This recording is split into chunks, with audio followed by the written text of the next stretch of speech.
ನಮಸ್ತೆ ಎಲ್ಲರಿಗೂ. Myself Roopa T P, assistant professor in economics. ಇಂದಿನ ತರಗತಿಯಲ್ಲಿ ನಾವು ಡಿಪಾರ್ಟ್ಮೆಂಟ್ನ ಲರ್ನಿಂಗ್ ವತಿಯಿಂದ ಇರುವಂತಹ ಕೆಲವು ಮಾಹಿತಿಯನ್ನು ನೋಡೋದಾದರೆ, course BA 3rd sem, subject economics, paper mathematical and statistical economics, university Karnataka university Dharwad. So Karnataka ಯೂನಿವರ್ಸಿಟಿಯ BA 3rd ಸೆಮ್ಗೆ ಇರುವಂತಹ ಮ್ಯಾಥಮೆಟಿಕಲ್ ಆ್ಯಂಡ್ ಸ್ಟ್ಯಾಟಿಸ್ಟಿಕಲ್ ಎಕನಾಮಿಕ್ಸ್ ಪೇಪರಲ್ಲಿ ಬರುವಂತಹ ಮೊದಲ ಅಧ್ಯಾಯ ಇಂಟ್ರೊಡಕ್ಷನ್ ಟು ಮ್ಯಾಥಮೆಟಿಕಲ್ ಎಕನಾಮಿಕ್ಸ್. ಈ ಅಧ್ಯಾಯದ ಒಂದು ಕಾನ್ಸೆಪ್ಟನ್ನು ನಾವು ಈ ತರಗತಿಯಲ್ಲಿ ಚರ್ಚೆ ಮಾಡೋಣ. So mathematical economics meaning and ಇಂಪಾರ್ಟೆನ್ಸನ್ನು ಈ ತರಗತಿಯಲ್ಲಿ ನಾವು ಚರ್ಚೆ ಮಾಡೋಣ. ಗಣಿತಾತ್ಮಕ ಅರ್ಥಶಾಸ್ತ್ರದ ಅರ್ಥ ಮತ್ತು ಪ್ರಾಮುಖ್ಯತೆಯನ್ನು ನಾವು ನೋಡ್ಕೊಂಡು ಹೋಗೋಣ. ಮೊದಲನೇದಾಗಿ ಗಣಿತಾತ್ಮಕ ಅರ್ಥಶಾಸ್ತ್ರದ ಅರ್ಥ. Mathematical economics is A model of economics. ಅಂದರೆ ಅರ್ಥಶಾಸ್ತ್ರದ ಒಂದು ಮಾದರಿ ಅಥವಾ ಒಂದು ಭಾಗ ಅಥವಾ ಒಂದು ಶಾಖೆಯನ್ನು ನಾವು ಗಣಿತಾತ್ಮಕ ಅರ್ಥಶಾಸ್ತ್ರ ಅಂತ ಗುರುತಿಸಿದ್ದೀವಿ. ಅಂದರೆ ಈಗ ಅರ್ಥಶಾಸ್ತ್ರದ ವಿದ್ಯಾರ್ಥಿಗಳಿಗೆ ಎಲ್ಲರಿಗೂ ಗೊತ್ತು, ಅರ್ಥಶಾಸ್ತ್ರದಲ್ಲಿ ಬೇರೆ ಬೇರೆ ಆದಂತಹ ಶಾಖೆಗಳು ಅಥವಾ ಭಾಗಗಳು ಇದ್ದಾವೆ. Example micro economics, macro economics, monetary economics, ಹೀಗೆ ಬೇರೆ ಬೇರೆ ಶಾಖೆಗಳು ಇದ್ದಾವೆ. ಅದರಲ್ಲಿ ಅದೇ ರೀತಿ ಮ್ಯಾಥಮೆಟಿಕಲ್ ಎಕನಾಮಿಕ್ಸ್ ಅನ್ನೋದು ಕೂಡ ಅರ್ಥಶಾಸ್ತ್ರದ ಒಂದು ಶಾಖೆ. So what is mathematical economics? ಅಂದರೆ ಮ್ಯಾಥಮೆಟಿಕಲ್ ಅರ್ಥಶಾಸ್ತ್ರ, ಗಣಿತಾತ್ಮಕ ಅರ್ಥಶಾಸ್ತ್ರ ಅಂದರೆ ಏನು? That utilise math principles and methods to create economic theories and investigate economic quandaries. ಅಂದರೆ ಆರ್ಥಿಕ ಸಿದ್ಧಾಂತಗಳನ್ನು ರಚನೆ ಮಾಡುವಲ್ಲಿ ಮತ್ತು ವಿಶ್ಲೇಷಣೆ ಮಾಡುವಲ್ಲಿ ಹಾಗೂ ಆರ್ಥಿಕ ಸಮಸ್ಯೆಗಳನ್ನು ವಿಶ್ಲೇಷಣೆ ಮಾಡುವಲ್ಲಿ ನಾವು ಗಣಿತದ ತತ್ವಗಳನ್ನು ಮತ್ತು ವಿಧಾನಗಳನ್ನು ಅಳವಡಿಸಿಕೊಂಡು ಅರ್ಥಶಾಸ್ತ್ರವನ್ನು ಅಧ್ಯಯನ ಮಾಡಿದರೆ ಅದನ್ನು ಗಣಿತಾತ್ಮಕ ಅರ್ಥಶಾಸ್ತ್ರ ಅಂತ ಗುರುತಿಸಿದ್ದೀವಿ. ನಾವು ಇನ್ನು ಸಿಂಪಲ್ಲಾಗಿ ಸಂಕ್ಷಿಪ್ತವಾಗಿ ಹೇಳೋದಾದರೆ, ಅರ್ಥಶಾಸ್ತ್ರದಲ್ಲಿ ಗಣಿತದ ವಿಧಾನಗಳನ್ನು ಮತ್ತು ತತ್ವಗಳನ್ನು ಅಳವಡಿಸಿಕೊಂಡು ಅಧ್ಯಯನ ಮಾಡೋದಕ್ಕೆ ಗಣಿತಾತ್ಮಕ ಅರ್ಥಶಾಸ್ತ್ರ, ಮ್ಯಾಥಮೆಟಿಕಲ್ ಎಕನಾಮಿಕ್ಸ್ ಅಂತ ಕರಿತೀವಿ. ಸೊ ಗಣಿತಾತ್ಮಕ ಅರ್ಥಶಾಸ್ತ್ರದ ಅರ್ಥವನ್ನು ನಾವೀಗ ನೋಡ್ದು. ನೆಕ್ಸ್ಟ್ ಈಗ ನಾವು ಹಿಸ್ಟ್ರಿ ಆಫ್ ಮ್ಯಾಥಮೆಟಿಕಲ್ ಎಕನಾಮಿಕ್ಸ್ ಅಂದರೆ ಗಣಿತಾತ್ಮಕ ಅರ್ಥಶಾಸ್ತ್ರ ಯಾವ ನಿಟ್ಟಿನಲ್ಲಿ ಬೆಳೆದು ಬಂತು ಅನ್ನೋದನ್ನು ಒಂದು ಸಂಕ್ಷಿಪ್ತವಾಗಿ ನಾವು ನೋಡ್ಕೊಂಡು ಹೋಗೋದಾದರೆ, ಮೊದಲನೇದಾಗಿ 17th ಸೆಂಚುರಿ 17ನೇ ಶತಮಾನದಲ್ಲಿ ಜರ್ಮನ್ ಯೂನಿವರ್ಸಿಟಿಯಲ್ಲಿ ಗಣಿತಾತ್ಮಕ ಅರ್ಥಶಾಸ್ತ್ರವನ್ನು ಮೊದಲಿಗೆ ಪರಿಚಯ ಮಾಡಿಕೊಂಡ್ರು. ಅಂದರೆ ಜರ್ಮನ್ ಯೂನಿವರ್ಸಿಟಿಯ ಆರ್ಥಿಕ ತಜ್ಞರು ಮತ್ತು ಅಲ್ಲಿ ಅಧ್ಯಯನ ಮಾಡ್ತಿರುವಂತಹ ವಿದ್ಯಾರ್ಥಿಗಳು ಆರ್ಥಿಕ ವಿಶ್ಲೇಷಣೆಗಳನ್ನು ಮಾಡಬೇಕಾದ್ರೆ ಗಣಿತದ ವಿಧಾನಗಳನ್ನು ಬಳಸ್ತಿದ್ರು ಅಂತ ನಾವು ಗುರುತಿಸಿದ್ದೀವಿ. ಅಂದರೆ 17ನೇ ಶತಮಾನದಿಂದಲೂ ಕೂಡ ಅರ್ಥಶಾಸ್ತ್ರದಲ್ಲಿ ಗಣಿತವನ್ನು ನಾವು ಬಳಸಿದ್ದೀವಿ ಅನ್ನೋದನ್ನು ಕಾಣ್ಬೋದು. ಅದೇ ರೀತಿ 19ನೇ ಶತಮಾನದಲ್ಲಿ 19th ಸೆಂಚುರಿಯಲ್ಲಿ ಕ್ಲಾಸಿಕಲ್ ಎಕನಾಮಿಸ್ಟ್ ಅಂದರೆ ಸಾಂಪ್ರದಾಯಿಕ ಪಂಥದ ಅರ್ಥಶಾಸ್ತ್ರಜ್ಞರು ಕೆಲವೊಂದು ಗಣಿತದ ವಿಧಾನಗಳನ್ನು ಬಳಸಿದ್ದಾರೆ ಅವರ ಸಿದ್ಧಾಂತಗಳಲ್ಲಿ. ಮೀನ್ಸ್, ಸಿಂಪಲ್ ಜಿಯೋಮೆಟ್ರಿಕ್, ಈ ರೀತಿ ಅಂದರೆ ಸರಾಸರಿ ಮತ್ತು ಸರಳ ಜಿಯೋಮೆಟ್ರಿಕ್ ರೇಖಾಚಿತ್ರಗಳನ್ನು ಅವರು ತಮ್ಮ ಸಿದ್ಧಾಂತಗಳಲ್ಲಿ ಬಳಸಿದ್ದಾರೆ. ಕ್ಲಾಸಿಕಲ್ ಎಕನಾಮಿಕ್ಸ್ಗೆ ಉದಾಹರಣೆ ಈಗ ಆಲ್ಫ್ರೆಡ್ ಮಾರ್ಷಲ್, ರಿಕಾರ್ಡೋ ಜೆಬಿಸೆ, ಇವರನ್ನೆಲ್ಲ ನಾವು ಕ್ಲಾಸಿಕಲ್ ಎಕನಾಮಿಸ್ಟ್, ಸಾಂಪ್ರದಾಯಿಕ ಪಂಥದ ಅರ್ಥಶಾಸ್ತ್ರಜ್ಞರು ಅಂತ ಗುರುತಿಸಿದ್ದೀವಿ. ಈಗ ಉದಾಹರಣೆಗೆ ಆಲ್ಫ್ರೆಡ್ ಮಾರ್ಷಲ್ರವರ ಸಿದ್ಧಾಂತಗಳನ್ನು ನೋಡೋದಾದರೆ, ಅದರಲ್ಲಿ ಫಾರ್ ಎಕ್ಸಾಂಪಲ್ ಆಲ್ಫ್ರೆಡ್ ಮಾರ್ಷಲ್ರವ್ರದ್ದು ಬೇಡಿಕೆಯ ನಿಯಮ, ಅದನ್ನು ನೋಡಿದಾಗ ಅಲ್ಲಿ ಬೇಡಿಕೆಯ ರೇಖೆಯನ್ನು ಅವರು ನಮಗೆ ಹೇಳ್ಕೊಡ್ತಾರೆ. ಸೊ ಅದು ಸಿಂಪಲ್ ಜಿಯೋಮೆಟ್ರಿಕನ್ನು ಅವ್ರು ಬಳಸಿದ್ದಾರೆ ಅನ್ನೋದನ್ನು ನಾವು ಅಲ್ಲಿ ಗುರುತಿಸ್ತೀವಿ.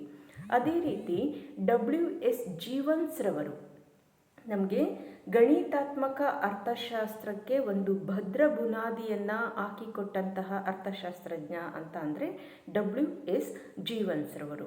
ಇವರ ಗ್ರಂಥ general mathematical theory of political economy. ಈ ಗ್ರಂಥ 1862ರಲ್ಲಿ ಪ್ರಕಟ ಆಯಿತು. ಈ ಗ್ರಂಥದಲ್ಲಿ ಇವರು ಅರ್ಥಶಾಸ್ತ್ರಕ್ಕೆ ಗಣಿತ ಅತ್ಯವಶ್ಯಕ, ಗಣಿತದ ವಿಧಾನಗಳ ಮೂಲಕನೇ ನಾವು ಅರ್ಥಶಾಸ್ತ್ರದ ಆರ್ಥಿಕ ಸಿದ್ಧಾಂತಗಳನ್ನು ರಚನೆ ಮಾಡಲಿಕ್ಕೆ, ವಿಶ್ಲೇಷಣೆ ಮಾಡಲಿಕ್ಕೆ ಸಾಧ್ಯ ಅನ್ನೋದನ್ನು ಪ್ರತಿಪಾದಿಸಿದ್ದಾರೆ. ಸೊ ಹಾಗಾಗಿ ನಾವು WS ಜೀವನ್ಸ್ ರವರನ್ನು ಗಣಿತಾತ್ಮಕ ಅರ್ಥಶಾಸ್ತ್ರಕ್ಕೆ ಒಂದು ಭದ್ರ ಬುನಾದಿಯನ್ನು ಹಾಕಿಕೊಟ್ಟಂತಹ ಅರ್ಥಶಾಸ್ತ್ರಜ್ಞ ಅಂತ ನಾವು ಗುರುತಿಸ್ತೀವಿ. ಇವರು ಅರ್ಥಶಾಸ್ತ್ರವನ್ನು ಒಂದು ವಿಜ್ಞಾನ ಅಂತ ಪರಿಗಣಿಸ್ತೀವಿ. ಯಾಕೆ ಅಂದರೆ ಅರ್ಥಶಾಸ್ತ್ರದಲ್ಲಿ ನಾವು ಗಣಿತವನ್ನು ಬಳಸ್ತೀವಿ, ಗಣಿತದ ವಿಧಾನಗಳನ್ನು ಅಳವಡಿಸ್ಕೊಂಡಿದ್ದೀವಿ ಅನ್ನೋದನ್ನು ಪ್ರತಿಪಾದಿಸ್ತಾರೆ. ಹಾಗಾಗಿ ಇಲ್ಲಿ ನಾವು WS ಜೀವನ್ಸ್ ರವರನ್ನು ನಾವು ಗಣಿತಾತ್ಮಕ ಅರ್ಥಶಾಸ್ತ್ರದ ಒಂದು ಮುಖ್ಯ ಭದ್ರ ಬುನಾದಿಯ ಹಾಕಿಕೊಟ್ಟಂತಹ ಅರ್ಥಶಾಸ್ತ್ರಜ್ಞ ಅನ್ನೋದನ್ನು ಗುರುತಿಸಿದ್ದೀವಿ.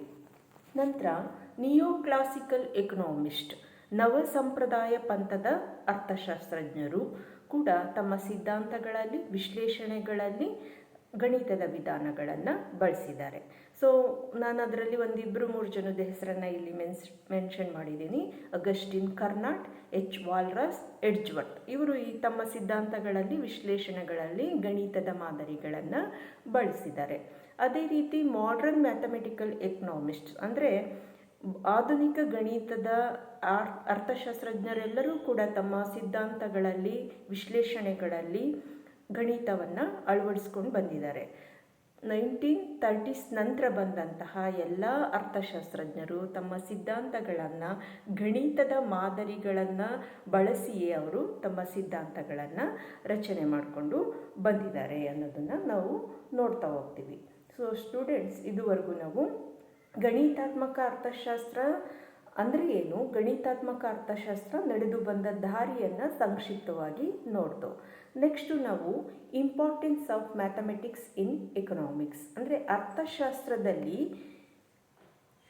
ಗಣಿತದ ಪ್ರಾಮುಖ್ಯತೆ ಅಥವಾ ಮಹತ್ವ ಅಥವಾ ಅನುಕೂಲ ಅಥವಾ ಪಾತ್ರ ಏನು ಅನ್ನೋದನ್ನು ನಾವು 1 by 1 ಪಾಯಿಂಟ್ಸ್ ವೈಸು ನೋಡ್ಕೊಂಡು ಹೋಗೋಣ. ಅದರಲ್ಲಿ ಈಗ ಮೊದಲನೇದಾಗಿ ಕ್ಲಾರಿಟಿ ಆ್ಯಂಡ್ ಪ್ರಿಸೈಸ್, ಸ್ಪಷ್ಟತೆ ಮತ್ತು ನಿಖರತೆ. ಅಂದರೆ ಅರ್ಥಶಾಸ್ತ್ರದ ಆರ್ಥಿಕ ಸಿದ್ಧಾಂತಗಳು ಅಥವಾ ಆರ್ಥಿಕ ವಿಶ್ಲೇಷಣೆಗಳನ್ನು ನಾವು ಸ್ಪಷ್ಟವಾಗಿ ಮತ್ತು ನಿಖರವಾಗಿ ಅರ್ಥ ಮಾಡ್ಕೋಬೇಕು ಅಂತ ಅಂದರೆ ನಮಗೆ ಗಣಿತದ ವಿಧಾನಗಳು ಅತ್ಯವಶ್ಯಕ. ಗಣಿತವನ್ನು ಬಳಸ್ಕೊಂಡಾಗ ಮಾತ್ರ ನಮಗೆ ಆರ್ಥಿಕ ಸಿದ್ಧಾಂತಗಳು ಸ್ಪಷ್ಟವಾಗಿ ಮತ್ತು ನಿಖರವಾಗಿ ಅರ್ಥ ಆಗ್ತವೆ ಅನ್ನೋದನ್ನು ನಾವು ನೋಡ್ತೀವಿ. ಎಕ್ಸಾಂಪಲ್ಗೆ ನಾನು ಲಾ ಆಫ್ ಡಿಮ್ಯಾಂಡನ್ನು ತೊಗೊಂಡಿದ್ದೀನಿ. ಅಂದರೆ ಬೇಡಿಕೆಯ ನಿಯಮ ಅಂದರೆ ನಮಗೆ ಗೊತ್ತು ಅಲ್ವಾ.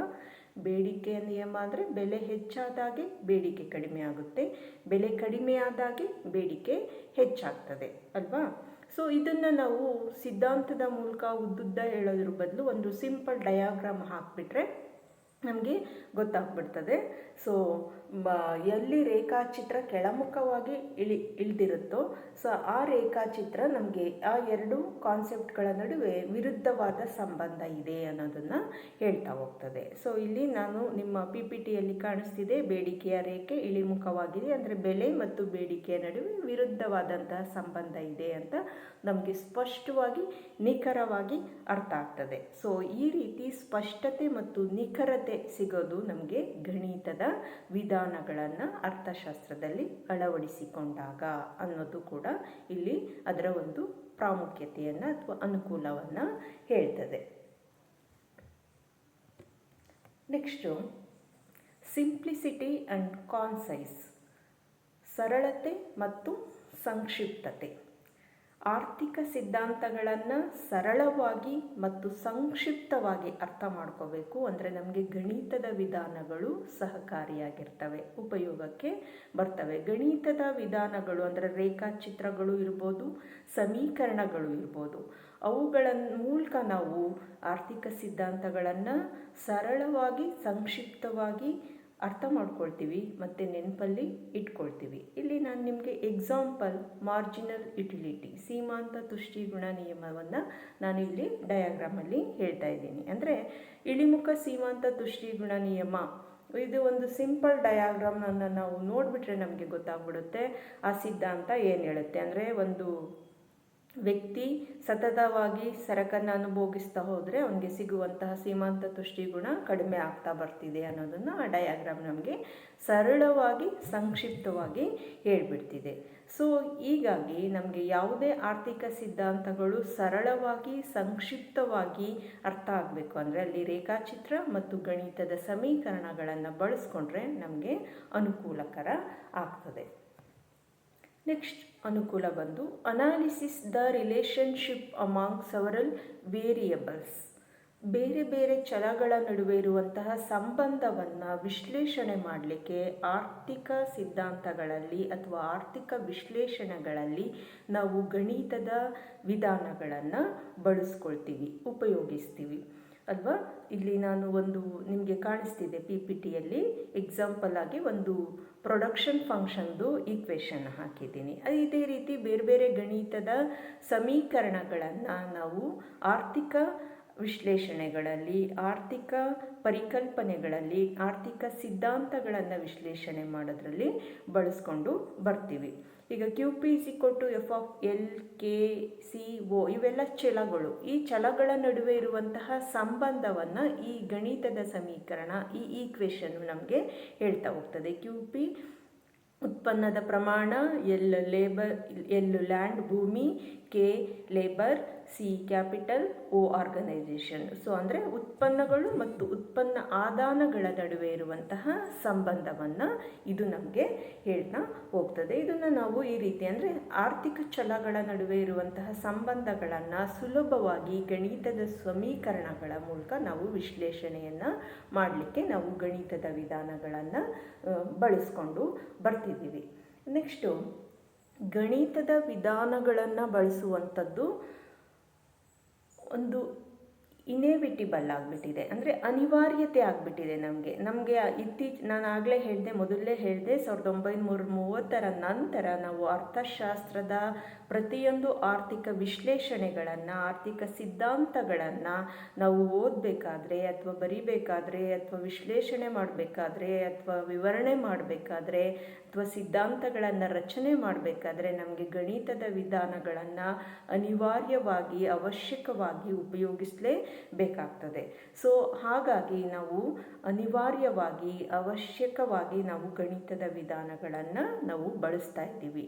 ಸೊ ಎಕ್ಸಾಂಪಲ್ ಆಗಿ ನಾನು ಲೀನಿಯರ್ ಪ್ರೋಗ್ರಾಮಿಂಗನ್ನು ಇಲ್ಲಿ ಹೇಳಿದ್ದೀನಿ. ಸರಳ ರೇಖಾ ಬಿಂಬಕಗಳು ಅಂತ ಹೇಳ್ತೀವಿ. ಸರಳ ರೇಖಾ ಬಿಂಬಕದ ಫಂಕ್ಷನ್ಸ್ನ ನಾವು ಅರ್ಥಶಾಸ್ತ್ರದಲ್ಲಿ ತುಂಬ ನೋಡ್ತೀವಿ. ಈಗ ನಾನು ಅಲ್ಲಿ ನಿಮಗೆ ಸರಳ ರೇಖಾ ಬಿಂಬಕಕ್ಕೆ ಒಂದು ಡಯಾಗ್ರಾಮ್ ಕೂಡ ಹಾಕಿದ್ದೀನಿ. ಇದೇ ರೀತಿದು ಬೇಡಿಕೆ ರೇಖೆ ಇರ್ಬೋದು, ಪೂರೈಕೆ ರೇಖೆ ಇರ್ಬೋದು, ಮಾರುಕಟ್ಟೆ ಸಮತೋಲನ ರೇಖೆಗಳು ಇರ್ಬೋದು. ಇವೆಲ್ಲವೂ ಕೂಡ ಲೀನಿಯರ್ ಪ್ರೋಗ್ರಾಮಿಂಗ್ ಅಡಿಯಲ್ಲಿ ಬರ್ತದೆ.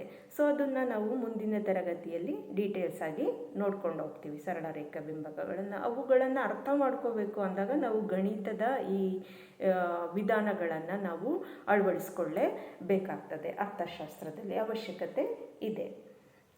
ನೆಕ್ಸ್ಟ್ ಪಾಯಿಂಟ್ಸ್ ಬಂದು ಪ್ರಾಕ್ಟಿಕಲ್ ಎಕ್ಸಾಮಿನೇಷನ್.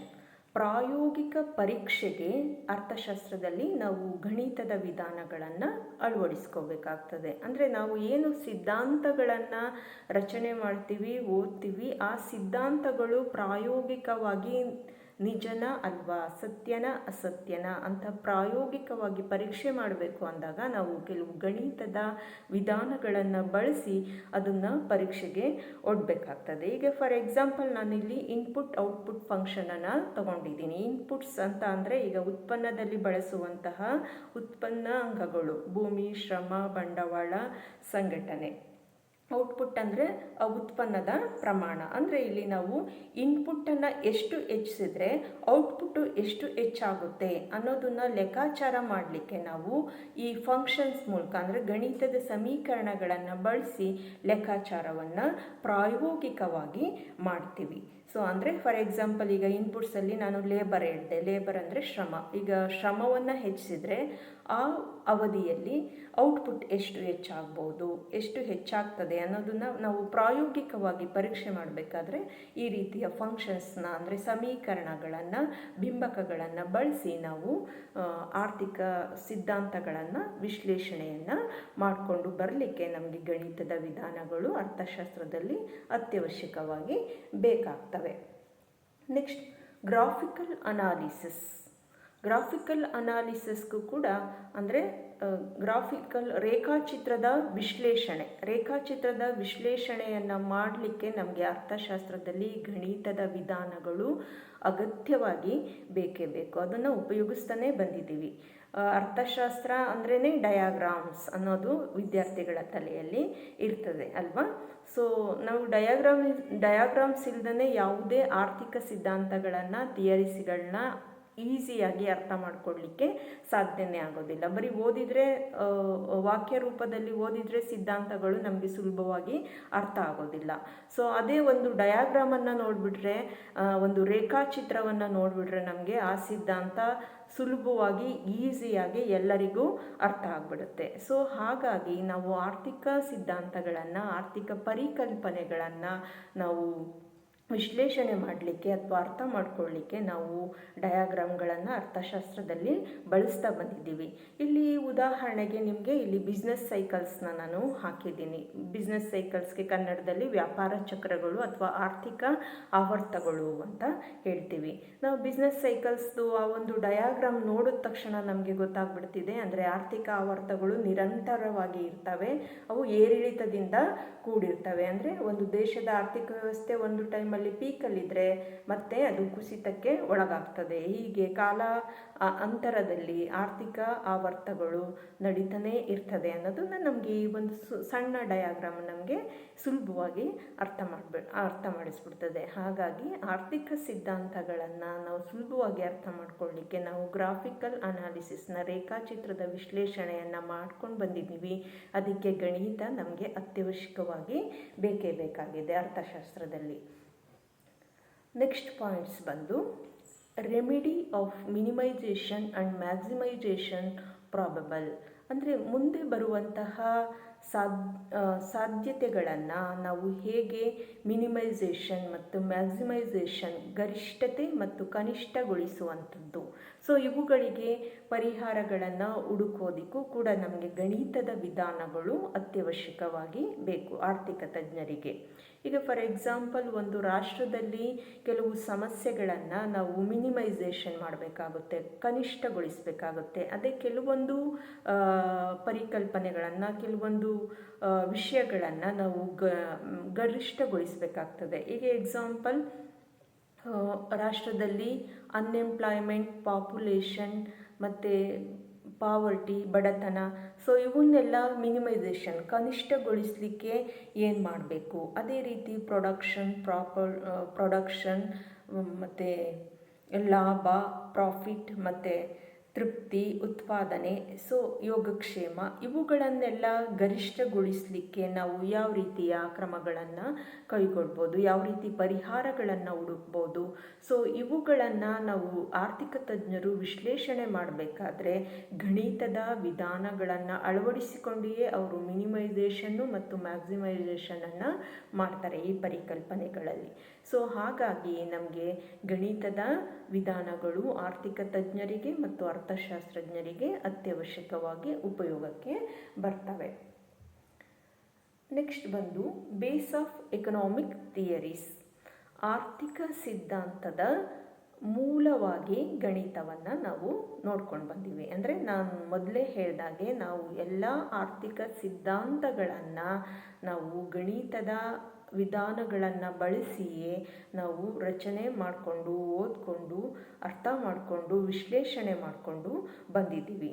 ಈವನ್ ಸ್ಟಾರ್ಟಿಂಗ್ ಬೇಡಿಕೆ ನಿಯಮದಿಂದ ಹಿಡಿದು ಇತ್ತೀಚಿನ ಸಿದ್ಧಾಂತಗಳವರೆಗೂ ಗಣಿತದ ರೇಖಾಚಿತ್ರ ಇರ್ಬೋದು, ಗಣಿತದ ಸಮೀಕರಣ ಇರ್ಬೋದು, ಗಣಿತದ ಮಾದರಿಗಳಿರ್ಬೋದು, ಅದನ್ನು ನಾವು ಒಂದಲ್ಲ ಒಂದು ರೀತಿಯಲ್ಲಿ ಅಳವಡಿಸ್ಕೊಂಡು ಬಂದಿದ್ದೀವಿ. ಹಾಗಾಗಿ ಆರ್ಥಿಕ ಸಿದ್ಧಾಂತಗಳ ಒಂದು ಮೂಲವಾಗಿ, ಬೇಸ್ಮೆಂಟ್ ಆಗಿ ನಾವು ಗಣಿತದ ಮಾದರಿಗಳನ್ನು ಅಳವಡಿಸ್ಕೊಂಡು ಬಂದಿದ್ದೀವಿ. ಇಲ್ಲಿ ನಾನು ಎಕ್ಸಾಂಪಲ್ ಆಗಿ ಮನಿ ಥಿಯರಿ ಮತ್ತು ಇನ್ವೆಸ್ಟ್ಮೆಂಟ್ ಥಿಯರಿಯನ್ನು ನಿಮಗೆ ನೀಡಲಿಕ್ಕೆ ಹೇಳ್ತಾ ಇದ್ದೀನಿ. ಅದರ ಜೊತೆಗೆ ಎಲ್ಲವನ್ನು ಬೇಡಿಕೆ, ಲಾ ಆಫ್ ಡಿಮ್ಯಾಂಡ್ ಇರ್ಬೋದು, ಲಾ ಆಫ್ ಸಪ್ಲೈ ಇರ್ಬೋದು, ಲಾ ಆಫ್ ಡಿಮಿನಿಷಿಂಗ್ ಯುಟಿಲಿಟಿ ಇರ್ಬೋದು.